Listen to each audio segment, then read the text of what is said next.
Dios les bendiga. En esta oportunidad nos presentamos un grupo de estudiantes del Seminario Evangélico Pentecostal de las Asambleas de Dios, modalidad online, eh, correspondiente a la materia Introducción a la Psicología, dictada por el profesor Sergio Josué Flores.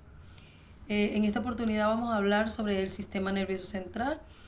Estamos conformados por el hermano Henry Piñas, Fanny Prado, el hermano Carlos Mota y mi persona Leo Mariciri. En esta oportunidad vamos a detallar y vamos a hablar sobre cada una de las partes del sistema nervioso central de una manera práctica y resumida. Vamos a poder hablar del sistema nervioso central desde lo más profundo de él hacia la capa más superficial de lo que es este sistema tan complejo. Bueno, antes de comenzar a hablar sobre el sistema nervioso central, cabe mencionar que el sistema nervioso está constituido por el sistema nervioso central y el sistema nervioso periférico, quienes controlan la totalidad de nuestro cuerpo, el funcionamiento de nuestros órganos. El sistema nervioso central está conformado por el cerebro y la médula espinal, los cuales se desempeñan como el centro principal de procesamiento de nuestro cuerpo. Es decir, el sistema nervioso central es quien controla el funcionamiento de todo nuestro cuerpo. Entonces, está conformado por dos principales órganos, que es el cerebro y la médula espinal. Como bien les dije, vamos a hablar de lo más profundo del sistema nervioso central hacia la capa más externa. Entonces, vamos a hablar en este momento sobre las estructuras subcorticales. Estas estructuras están ubicadas en la parte más profunda del encéfalo. Si vemos bien, o si lo tomamos como si fuera un mango, entonces tenemos lo que es la cáscara, la pulpa y la semilla. Entonces, en esta oportunidad vamos a representarlo de esta manera. La semilla es la parte o la estructura subcortical de lo que llamamos el sistema nervioso central.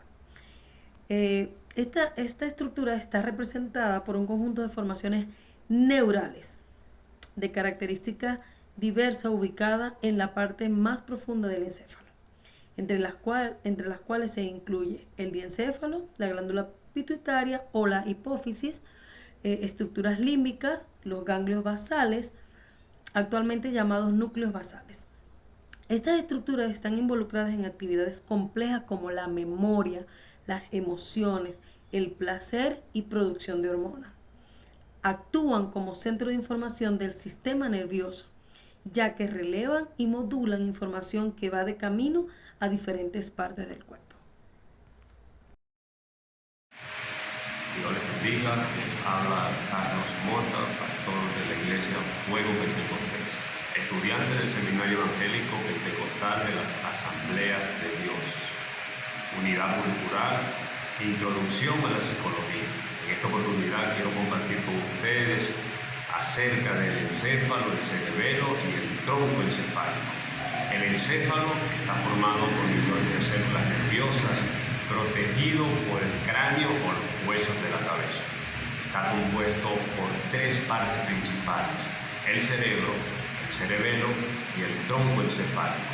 El cerebro es la parte más grande del encéfalo y controla el pensamiento, el aprendizaje, la resolución de problemas, las emociones, la memoria, el habla, la lectura, la escritura y los movimientos voluntarios. El cerebelo controla la motricidad fina, el equilibrio y la postura, mientras que el tronco encefálico controla la respiración, la frecuencia cardíaca, los nervios, los músculos del cuerpo que se usan para ver, oír, caminar, hablar y comer. El tronco encefálico conecta el encéfalo con la médula espinal. Está formado por el mesencéfalo, la protuberancia anular o puente troncoencefálico y, por supuesto, el bulbo raquídeo o médula oblongada. Este tronco del encéfalo o tronco cerebral o tallo cerebral es la mayor ruta de comunicación del cerebro con la médula espinal y los nervios periféricos.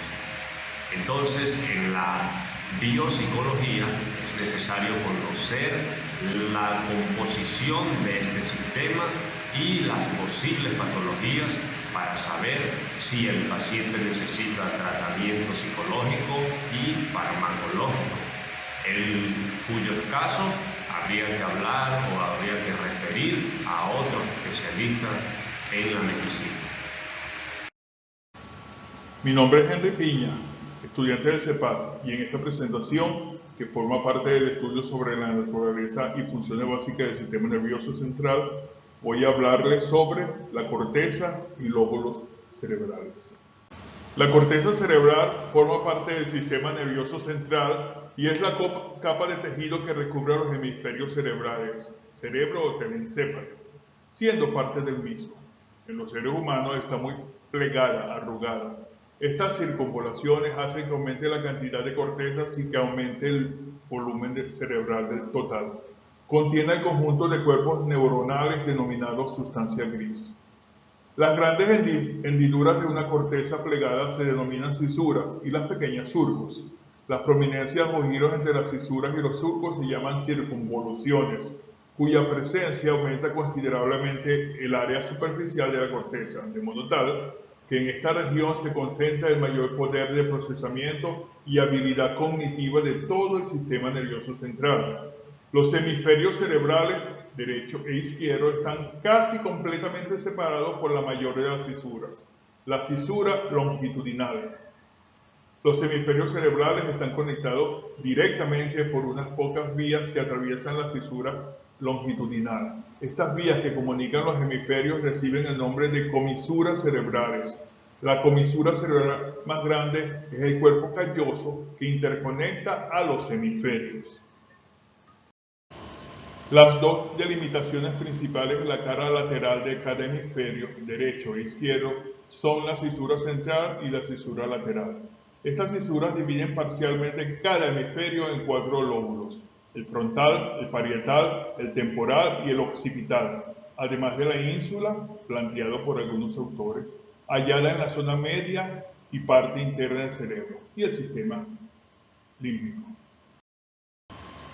Cada lóbulo cerebral lleva a cabo un grupo específico de funciones. Es por eso que ha sido posible mapear la corteza cerebral en áreas funcionales como la corteza motora y la corteza sensitiva. Estas áreas de la corteza están subdivididas basadas en su nivel funcional, primarias, secundarias y asociativas. Estas divisiones jerárquicas están íntimamente comunicadas entre sí, lo cual les permite procesar estímulos sensitivos y generar respuestas corporales adecuadas al estímulo.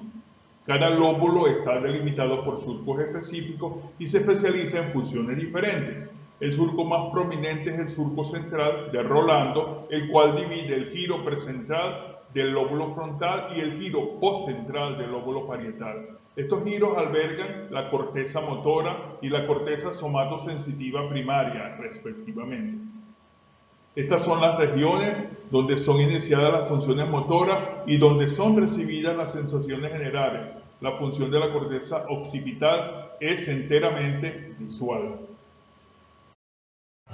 La médula espinal es una de las dos estructuras que conforman el sistema nervioso central. Ella es el punto de conexión entre el cerebro y el resto del cuerpo. Es la única capaz de generar órdenes con los movimientos involuntarios como son los reflejos. Está ubicada al comienzo, al finalizar el tronco del encéfalo y continúa hasta casi llegar al final de la columna vertebral. Está fuertemente protegida por las meninges, por la columna vertebral y por el líquido cefalorraquídeo. Es un tubo estructural muy frágil. Entre sus funciones principales tenemos la transmisión de la información sensorial y motora. Esto quiere decir que ella toma el estímulo del ambiente externo y lo lleva directamente al cerebro.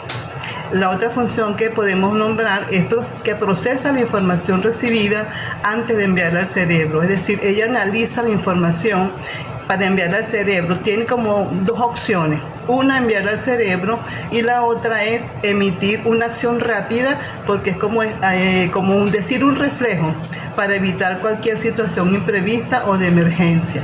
También es la generadora de los reflejos, los que permiten una reacción inmediata del cuerpo ante cualquier circunstancia de emergencia, de accidente.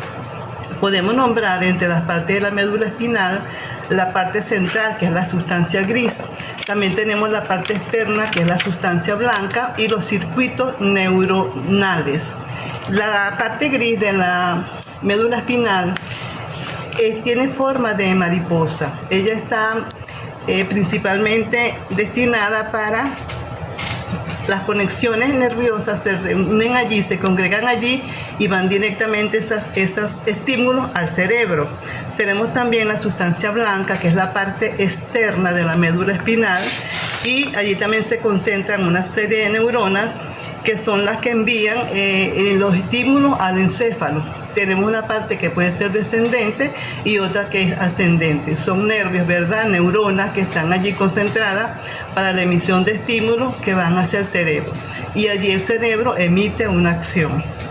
Tenemos también como la médula espinal está dividida en 5 regiones de acuerdo a la ubicación que ella tiene en la parte de la columna. Tenemos la cervical, allí están 8 pares de nervios cervicales.